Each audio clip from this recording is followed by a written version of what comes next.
Eccoci con Ameer Fakher Eldin, che ha presentato al 34esimo Festival del Cinema Africano d'Asia e America Latina in competizione il suo ultimo film Yunan. Siamo molto felici di averti qua con noi, Ameer.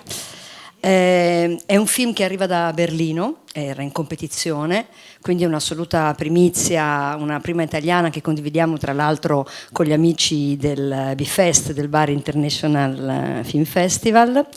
Ameer l'abbiamo conosciuto a Venezia qualche anno fa con un bellissimo film The Stranger, presentato alle giornate degli autori, che possiamo considerare il primo film di una trilogia, di cui Yunan è il secondo film, poi magari se vorrà ci darà anche qualche magari anticipazione del terzo film, se avrà voglia, ma adesso concentriamoci sul film che abbiamo visto ieri. Ritorniamo un po' sul discorso dello straniero, no? Di The Stranger. Se The Stranger nel primo film era uno straniero in fondo in casa propria, uno straniero tra l'altro nelle alture del Golan, che sono, diciamo, la tua terra di origine. Qui uno straniero in terra straniera, ti avventuri in un'isola della Germania. Germania che tra l'altro è un po' un tuo paese d'adozione da un po' di anni, dove tu ti sei trasferito. E mi piaceva,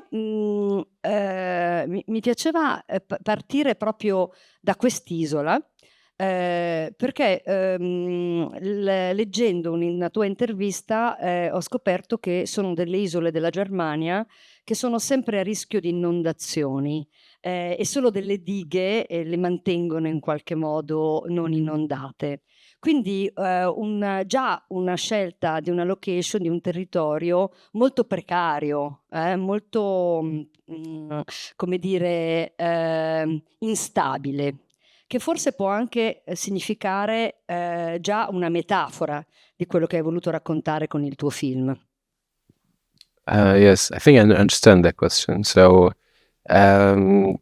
well, when I first arrived in Hamburg 4 years ago with the post-production of The Stranger, maybe first month I heard about this island by coincidence, and then I found in a newspaper like a news about the storm and so and a picture that was showing basically a railway going into the sea. Like, so I didn't understand what is this photo? Is this real? So, and then I discovered later on and of this place, of this island, and I understood that they have this phenomenon of it's called in German Land unter, which means the land under the water, perhaps.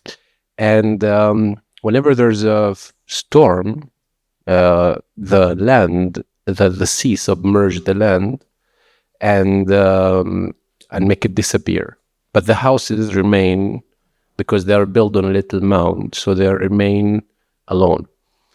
And I thought this is incredible for my story because I'm talking about a displaced person, an exile, the theme of exile. And I couldn't wish for more perfect metaphor of I mean, it's the whole idea of the film is about submersion, loss, and return, and the whole idea of transformation. You know, that the whole theme that my character goes through, and so therefore I took this chance to use the nature of the place and the wind to reflect the stormy soul of my character. Sì, dicevo appunto per rimanere sulla natura, c'è la natura di quest'isola che tu riprendi anche con tutta una, diciamo, un pantone di colori piuttosto nordici, e poi invece c'è la seconda linea, diciamo, narrativa del regista, scusa, del protagonista, che è come in qualche modo intrappolato nel suo passato. E questo passato utilizzi ovviamente uno stile completamente diverso anche nel riprendere il paesaggio. Vuoi raccontarci questo tuo diverso approccio?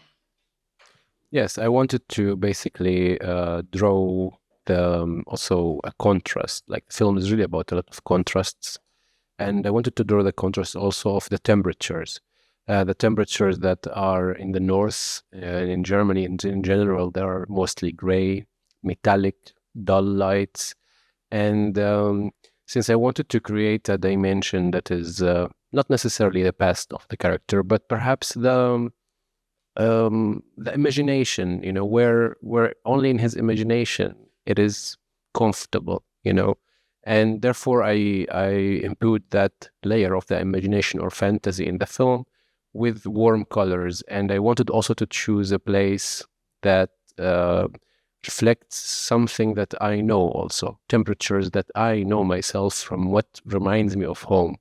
And that's why, because we couldn't shoot in my home because of the problems this years that how we've been going through, then which was in Puglia. So we found this place in Puglia, and it's amazing how Puglia ritorna.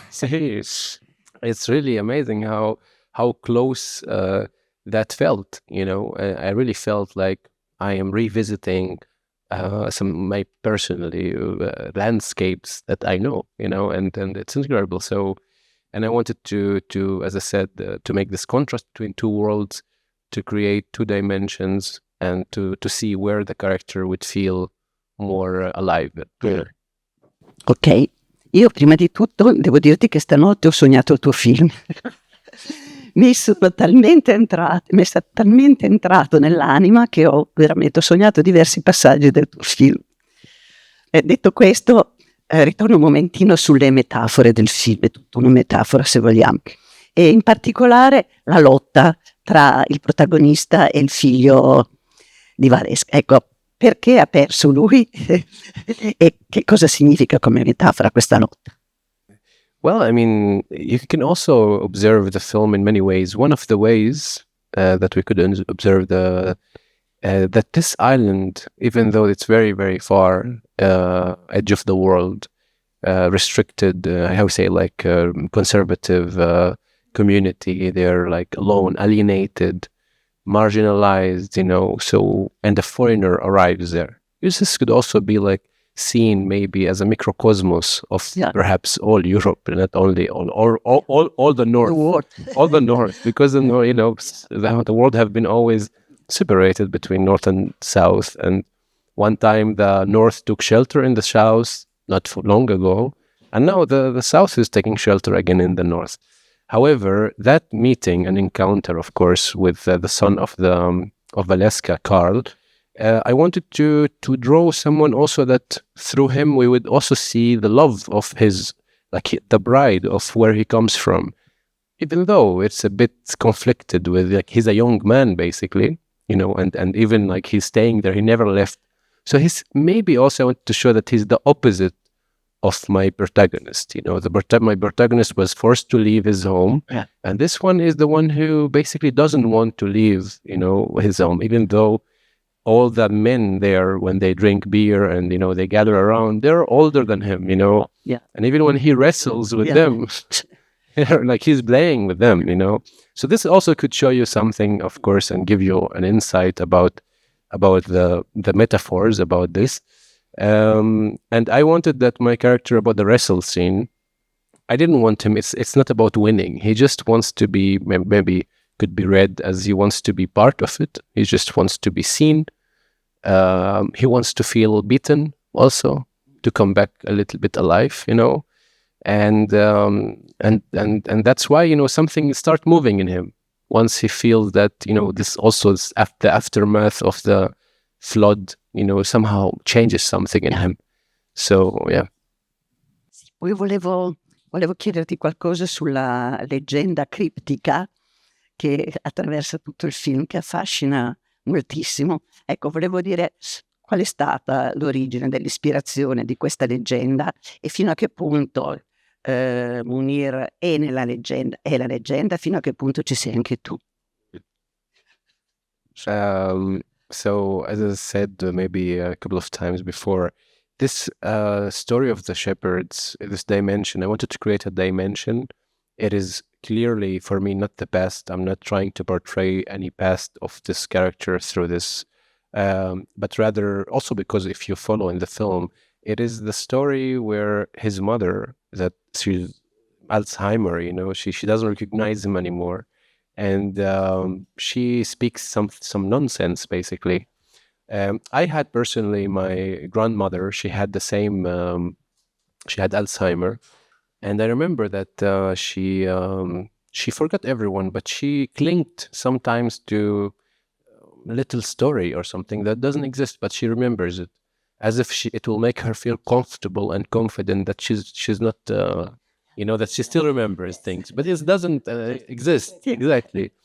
And so I researched also this a lot. I asked doctors. I researched about the science of behind this and what happens to the Alzheimer mind. Perhaps, for sure, still there's a lot of ambiguity about it. But I thought, okay, this is maybe absurd. This is absurd, basically, because this is not a memory. This is not the past. Perhaps no future in it or anything. It's more close to the absurd. And when I thought about it, I wanted to use this as a dimension, actually, trying to philosophically somehow knit it into my world of this character, that he perhaps rathers this absurdity or the absurd dimension over the reality at some point. So he's eager to find even his mother, because my main character, his main fear is to be forgotten. And all he do in this film is like he tried to revisit this non-narrative story. It's just a story that doesn't even have a beginning or end or anything, just a world. And he tries to find his mother there at some point. He's always eager to be part of this absurdity because this is the only thing his mother clings to. So this is somehow like a search for the mother all the time. In that dimension, it's not the past, it's nothing. Of course, with it, there's a lot of perhaps metaphors, and the world I drew would have metaphors to reflect his own fears, what is going in life, and etc. And so you always see him with his haircut in there, and in the reality, he's not with a haircut. And at the end, he chooses to, you see him cutting his hair as maybe a saying that, well, maybe he did not kill himself at the end, that's right, but he chose a choice to, live in a different world or a different dimension. That's where the only thing for me that keeps him alive is the fact that he could imagine the world of his mother. Allora ringraziamo tantissimo Ameer per un film meraviglioso. Grazie. Grazie per te.